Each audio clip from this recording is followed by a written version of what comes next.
Exercise 1.2 निम्नलिखित संख्याओं को अभाज्य गुणनखंडों के गुणनफल के रूप में व्यक्त करें। सबसे पहले अभाज्य गुणनखंड जानते हैं। देखिए, अभाज्य गुणनखंड का मतलब ये होता है जिसका दो विभाजक होता है या स्वयं से कटे। यहाँ परिभाषा है, प्राइम नंबर इंग्लिश में बोला जाता है number that have only two factors and itself, यानी जिसका दो ही विभाजक होता है उसे प्राइम नंबर कहा जाता है। यानी अभाज्य संख्या जो एक और खुद की संख्या से विभाजित हो जाए उसे अभाज्य संख्या कहते हैं। ठीक है, जैसे कहने का मतलब है कि 2 है, 3 है, 5 है, 7 है, उसके बाद से 11 है, 13 है, ये सब अभाज्य संख्या। इसका मात्र दो ही विभाजक होगा, 1 से कटेगा और 2 से कटेगा, ये 1 से कटेगा और 3 से कटेगा, ये 1 से कटेगा और 5 से, ये 1 से कटेगा और 7 से। यानी कहने का मतलब है जिसका दो ही, यहाँ पे क्लियर लिखा हुआ ओनली टू फैक्टर्स, दो ही गुणनखंड हो, एंड इटसेल्फ या अपने आप कटे। ठीक है, तो अभाज्य संख्या समझ गए होंगे। चलते हैं पहले क्वेश्चन की तरफ। देखिए, पहला क्वेश्चन है निम्नलिखित संख्याओं को अभाज्य गुणनखंडों के गुणनफल के रूप में व्यक्त करें। तो सबसे पहले पहला क्वेश्चन 140, 156, 3825, 5005, 7429, ये 5 क्वेश्चन है। पहला क्वेश्चन के अंतर्गत 5 क्वेश्चन दिया हुआ है। तो देखिए, यहाँ 2 से कटा गया, 140 का दिया 70, 70 का दिया 35, 5 से गया 5 7 35। ठीक है, तो यहीं पे लिखे 140 का अभाज्य गुणनखंड जो हुआ 2 गुने 2 गुने 5 गुने 7, यानी 2 के स्क्वायर 5 गुने 7, आंसर हो गया। दूसरा क्वेश्चन है 156, तो 156 को 2 से भाग दिए, लास्ट में 6 है तो 2 से निश्चित भाग लगेगा, लास्ट में 8 है तो 2 से कटेगा, 39 हुआ, 3 से कटा 13। तो 156 का अभाज्य गुणनखंड 2 गुने 2 गुने 3 गुने 13, 2 के स्क्वायर गुने 3 गुने 13। ये भी क्वेश्चन क्लियर हो गया।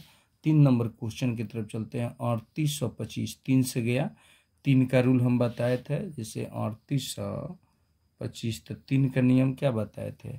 3 का नियम यही बताए थे कि सबको जोड़ दीजिए, 3 का गुणज होगा तो निश्चित कटेगा। 8 2 10, 15 15 3 18, तो निश्चित 3 से कटेगा, तो 3 से कटा तो ये 12 हो गया, 1275, फिर 3 से कटेगा तो 42 25, यानी 425, 5 से कटेगा, लास्ट में 5 है तो 85 हुआ, फिर 5 से कटा 17।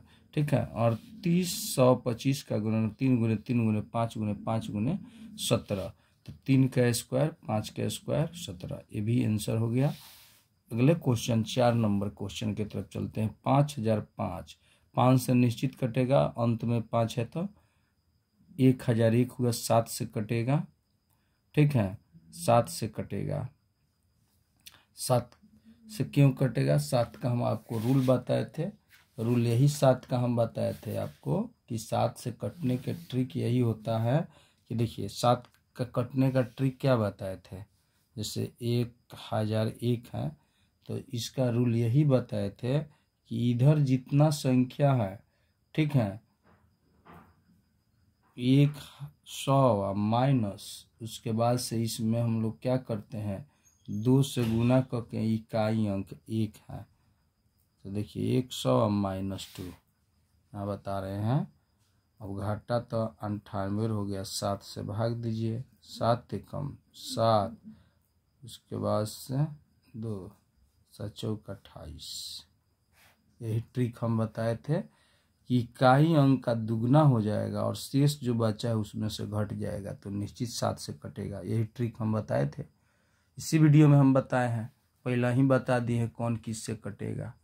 ठीक है, तो ये 7 से कटेगा, फिर 11 से कटेगा, तो ये भी ट्रिक हम बताए हैं 11 से क्यों कटेगा, और 13। इसका अभाज्य गुणनखंड हो गया 5 7 11 13।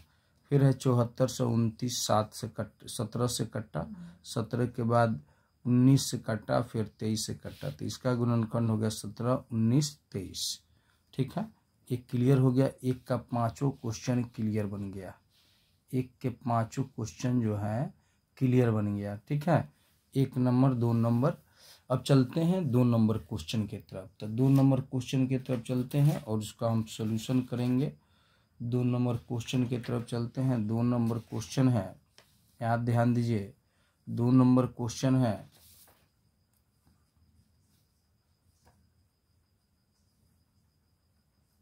दो नंबर क्वेश्चन है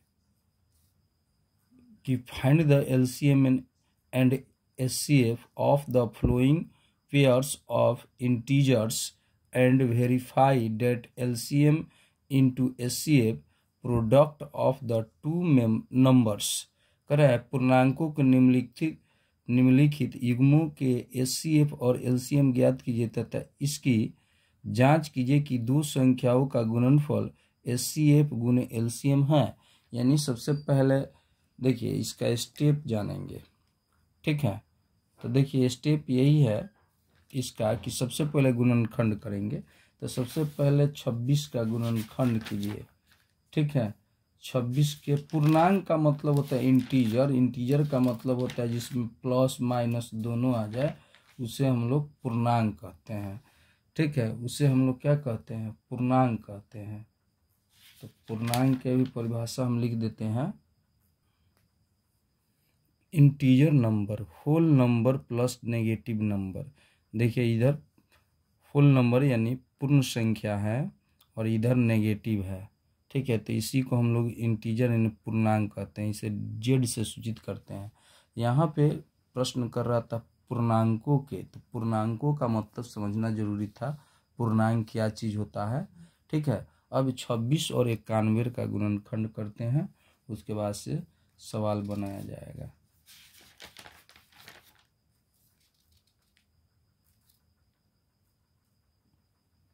छब्बीस का हो गया, 91 का गुणनखंड करते हैं। तो 91 का गुणनखंड 7 से होगा,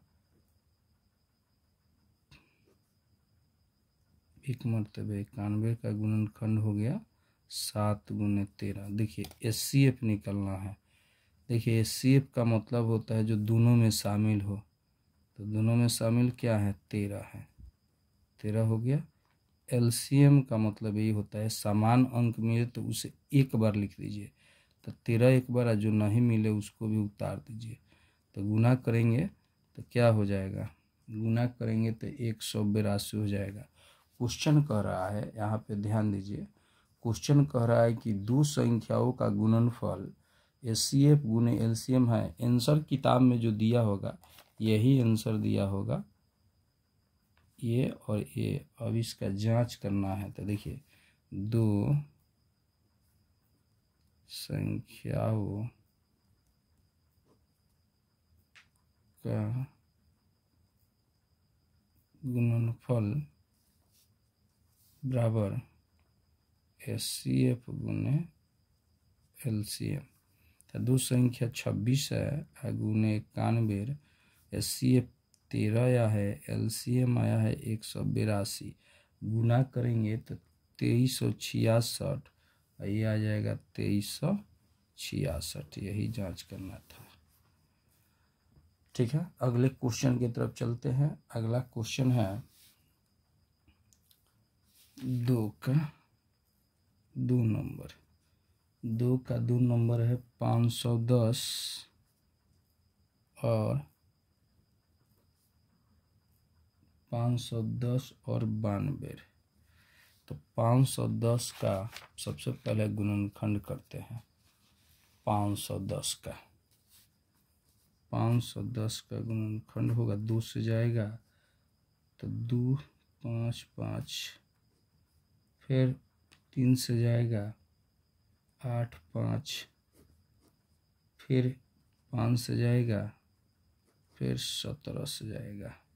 तो 510 का गुणनखंड 2 गुने 3 गुने 5 गुने 17। उसी प्रकार अब 92 का गुणनखंड किया जाए। तो 92 का 2 से जाएगा तो इसका अधिया 46 हो जाएगा, फिर 2 से जाएगा तो इसका अधिया 23 1। तो 92 का गुणनखंड हो गया 2 गुने 2 गुने 23। अब चलिए एचसीएफ ज्ञात करना है। तो एचसीएफ का मतलब होता है जो दोनों में मिले। तो दोनों में मिल रहा है 2, केवल मात्र 2 मिल रहा है, तो HCF क्या हो गया, 2 हो गया। अब देखिए LCM निकालने के लिए क्या करेंगे, जैसे 510 है तो 2 गुने 3 गुने 5 गुने 17, अब 92 है तो इसका 2 गुने 2 गुने 2 गुने 23। अब इसका पावर में करेंगे, इसका सबसे बड़ा घात, तो देखिए इसका घात है 2 और इसका घात है 1, तो सबसे बड़ा घात को लेते हैं, तो समान अंक में सबसे बड़ा घात को लेते हैं और उसके बाद से जो नहीं मिलेगा उसको उतार के गुना कर देते हैं। तो देखिए 2 केवल मिला, 3 नहीं मिला लिख देंगे, 5 भी नहीं मिला लिख देंगे, 17 भी नहीं मिला लिख देंगे, 23 भी नहीं मिला लिख देंगे। अब इसको गुना कर देते हैं तो LCM हो जाएगा 2 गुने 2 3 गुने 5 गुने 17 गुने 23। अब गुना करेंगे तो LCM हो जाएगा 23,460। अब जांच करेंगे,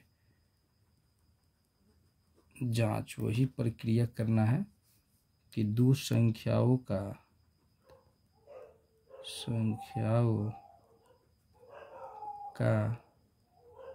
गुणनफल बराबर HCF गुने LCM। तो देखिए पहली संख्या 510 गुने 92, HCF कितना आया है, देखिए HCF 2 आया है, LCM कितना आया है 23,460। अब दोनों को गुना कर देंगे तो 46,920 इधर हो जाएगा 46,920। ठीक है, ये भी बन गया। आंसर देगा ये किताब में और आंसर ये देगा, जांच का उत्तर नहीं होता है। ठीक है, HCF 2 देगा और यहाँ पे LCM आया था 23,460 आया था।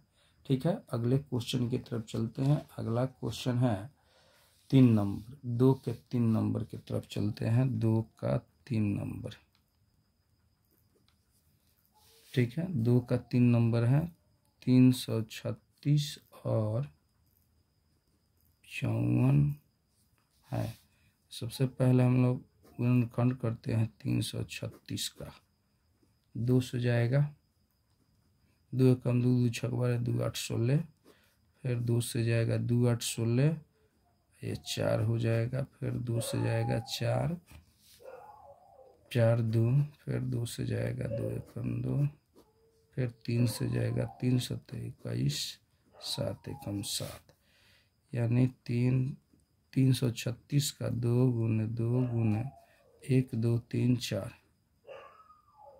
3 गुने 7, 336 पावर में कर दीजिए। 2 के पावर कितना हो गया 4 गुने 3 गुने 7।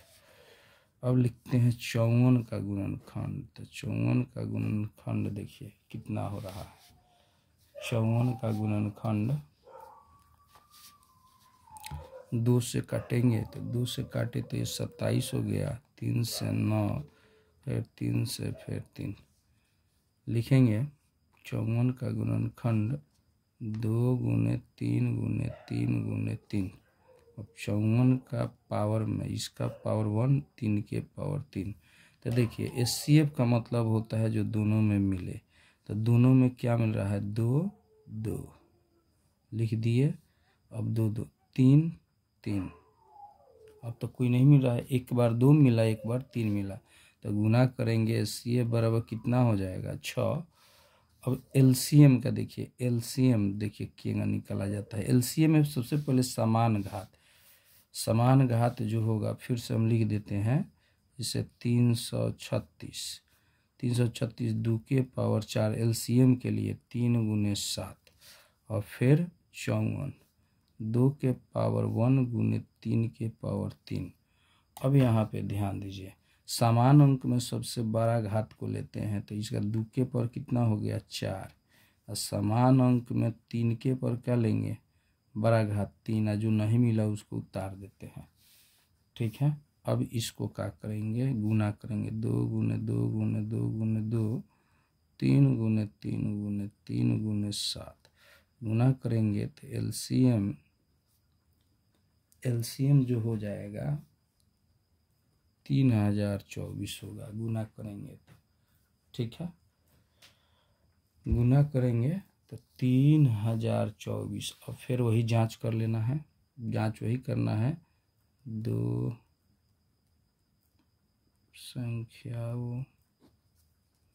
संख्याओं का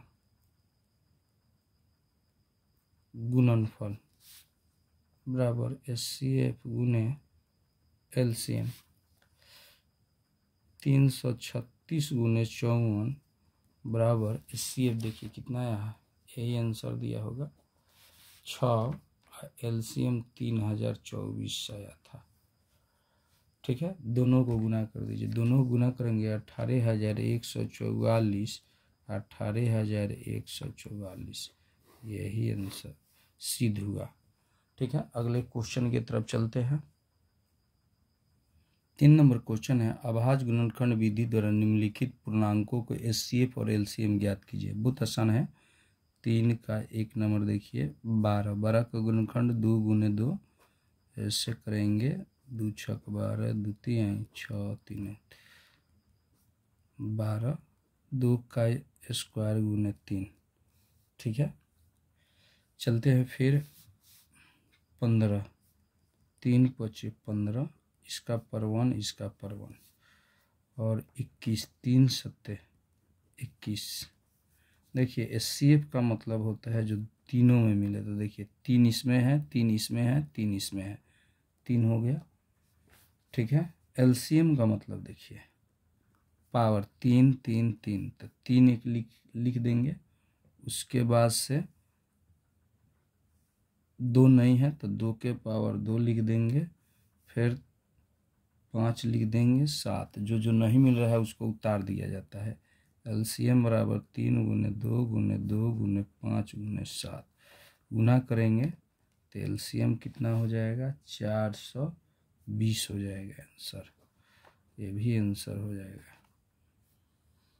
3 का 1 नंबर, 3 का अब 2 नंबर बनाते हैं, 3 का 2 नंबर देखिए, 3 का 2 नंबर 17 है, तो 1 गुने 17 हो जाएगा, 23, 1 गुने 23, 29, 1 गुने 29, तो एचसीएफ हो जाएगा 1, एलसीएम इसका सीधे है, कोई नहीं मिला तो सबको उतार के गुना कर दीजिए, वही एलसीएम हो जाएगा। तो एलसीएम बराबर क्या हो जाएगा, गुना कर दीजिए, गुना करेंगे तो 11,339 आएगा आंसर। फिर देखते हैं 3 के 3 नंबर, 3 के 3 नंबर है 8, 8 का गुणनखंड 2 गुने 2 गुने 2, 9 का 3 गुने 3, और 25 का 5 गुने 5, सब में 1 कॉमन रहेगा, एचसीएफ कर दीजिए 1 हो जाएगा, एलसीएम तीनों को गुना कर दीजिए। ठीक है, यानी 2 गुने 2 गुने 2 का, 3 गुने 3, और फिर 5 गुने 5 का। ठीक है, अब इस सबको गुना करेंगे तो आएगा 1800, तो यही तो आंसर होगा। ठीक है, तो ये भी क्लियर बन गया। अगले क्वेश्चन की तरफ चलते हैं। 4 नंबर क्वेश्चन है, यदि एचसीएफ 306 और 657 का दिया हुआ है 9, तो एलसीएम 306 और 657 का मान ज्ञात करें। देखिए इसका फॉर्मूला होता है कि एचसीएफ गुने एलसीएम बराबर पहली संख्या गुने दूसरी संख्या। देखिए यहाँ पे एचसीएफ का मान दिया हुआ है, ठीक है 9, एलसीएम जो दिया हुआ है 306,6, पहली संख्या ये 306 हो गया, दूसरी संख्या 657, अब गुना में है तो इधर जाएगा तो भाग में, एलसीएम बराबर 306 गुने बट्टा 9, इसको काट देते हैं, 34 मरतबे कटेगा, बट इसको गुना करेंगे तो आएगा 22,338 आंसर। ठीक है, अगले क्वेश्चन की तरफ चलते हैं। अगला क्वेश्चन 5 नंबर क्वेश्चन है, जांच करें क्या चौके पर n का अंतिम अंक 0 है, जहां n एक प्राकृतिक संख्या यानी 0 पर समाप्त होगी, तो 0 पर नहीं समाप्त होगा। देखिए, जो 0 पर समाप्त होगा, जो 10 से विभाजित होगा, वह 0 पर समाप्त होगा। तो इस 0 पर समाप्त नहीं हो सकता है। ठीक है, जैसे 10 से विभाजित होने के लिए जैसे 10 हो गया बटा 20, 0 पर समाप्त हो जाएगा। पावर 2 लिखिएगा तो 20 गुने 20 बट्टा 10, 0 0 0 पर समाप्त हो रहा है ना।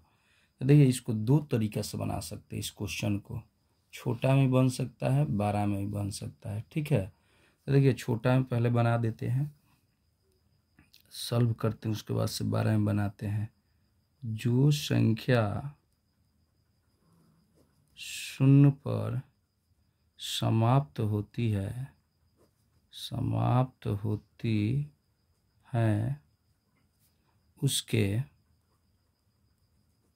उसके अभाज्य गुणनखंड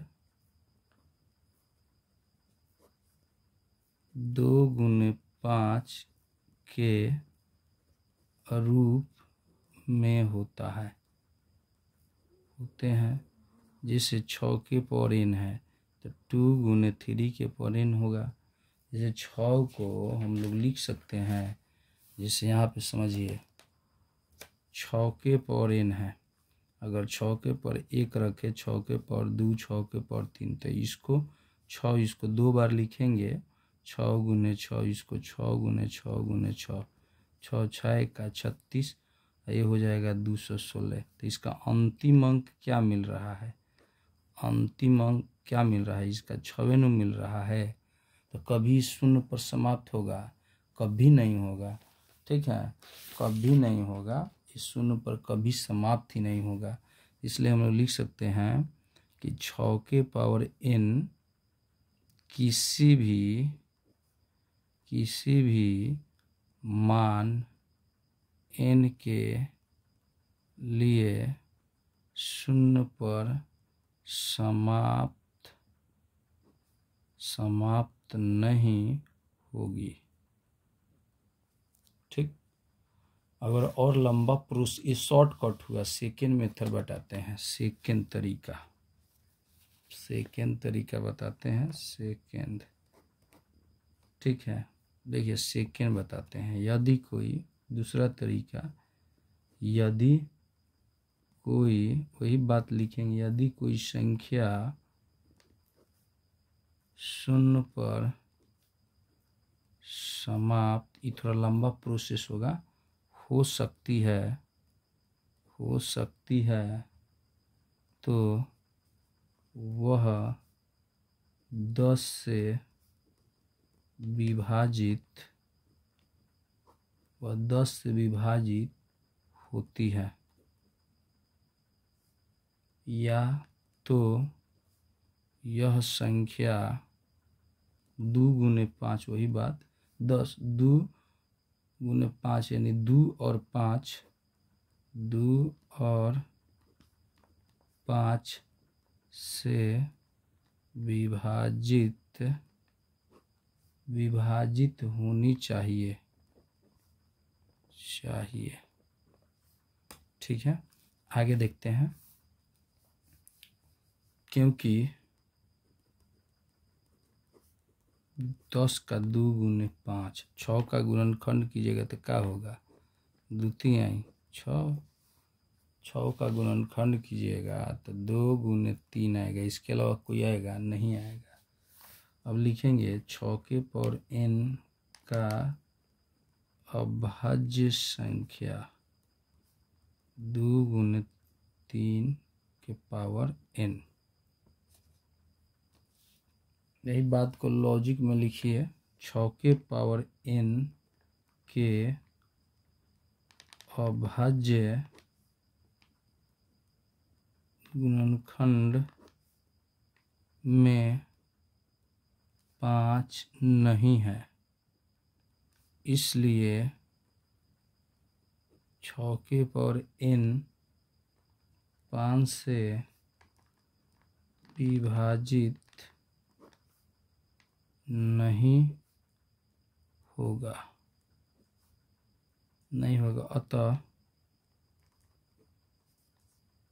अतः 6 का गुणनखंड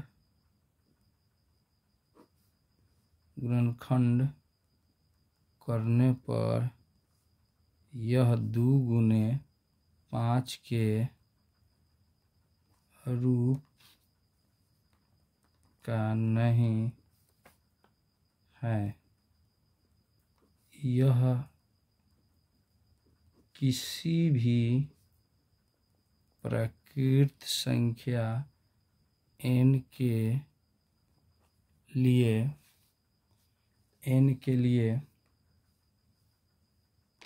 संख्या 6 के पावर n अंक 0 पर समाप्त नहीं हो सकती है।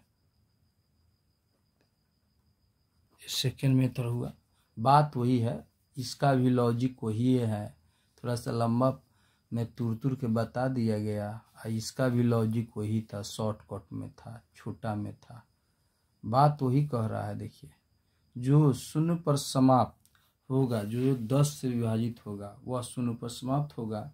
इस एग्जाम्पल के लिए हम आपको दिए थे 20 के पावर 2/10, तो निश्चित वो 0 पर समाप्त होता है। अगर लेना है तो 50 ले लीजिए, 50 × 50/10, तो ये भी 0 पर समाप्त हो जाएगा। 250 है तो ये भी 0 पर समाप्त हो जाएगा।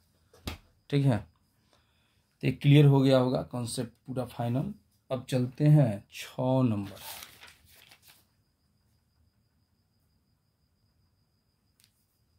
6 नंबर क्वेश्चन है, बताइए कि 7 × 11 × 13 प्लस 13 और 7 × 6 × 5 × 4 × 3 × 2 × 1 प्लस 5 भाज्य है क्यों। तो सबसे पहले भाज्य जाने, कंपोजिट नंबर बोला जाता है कि हैविंग फैक्टर मोर देन 2, यानी 2 से अधिक जिसका गुणनखंड होता है वही भाज्य संख्या कहलाता है। जैसे 4 का देखिए, 1 से कटेगा, 2 से कटेगा, 4 से कटेगा, 1 से कटेगा, 2 से कटेगा, 3 से कटेगा, 4 से कटेगा, तो यानी 2 से अधिक हो जाएगा तो भाज्य हो गया। सवाल की तरफ चलते हैं। सवाल कह रहा है, सॉल्व करते हैं। 7 × 11 × 13 प्लस 13, कॉमन देखिए तो दोनों में कॉमन 13 है, तो 13 कॉमन लिए तो 7 × 11 प्लस 1 हुआ 13, 77 प्लस 1, 77 प्लस 1 हो गया, जोड़ेंगे तो ये 78 हो जाएगा। 78 का गुणनखंड कर दीजिए, हो जाएगा। तो देखिए 78 का गुणनखंड हो जाएगा, 2 से कटेगा 39, 3 से 3 एकम 3, 13 लिखेंगे 13 × 2 × 3 × 13। अब इसको आरोही क्रम में सजा दिया जाए तो 2 × 3 × 13 × 13 भाज्य है, क्योंकि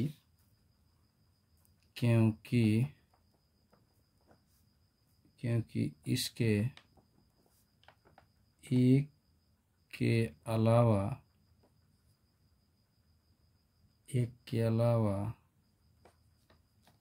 अन्य गुणनखंड है, एक के अलावा अन्य गुणनखंड है। ठीक है, देखिए एक और इसी में क्वेश्चन था, उसको भी बना दिया जाए। एक और क्वेश्चन था इसी में, 7 × 6 × 5 × 4 × 3 × 2 × 1 प्लस 5, कॉमन दोनों में 5 है, 5 कॉमन ले लिए तो 7 × 6 × 4 × 3 × 2 प्लस 1 गुना किया गया तो 108 प्लस 1 जोड़ेंगे तो ये हो जाएगा 1009, 1008 हुआ। ठीक है, अब लिखेंगे यहाँ एक छिपा रहता है तो 1 × 5 × 1009, तो यही बात लिखेंगे कि ये भी भाज्य है, लेकिन कंडीशन, क्योंकि यही बात लिख दीजिए जो ऊपर लिखे हैं, क्योंकि इसके एक के अलावा अन्य गुणनखंड है भी है।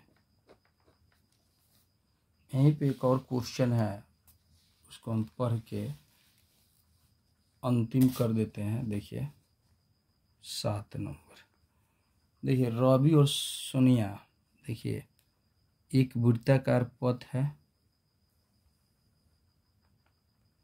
ठीक है, पहले सोनिया इस पथ पर घूमती है, सोनिया, और इस पथ पर अगिल का राउंड चलता है रवि।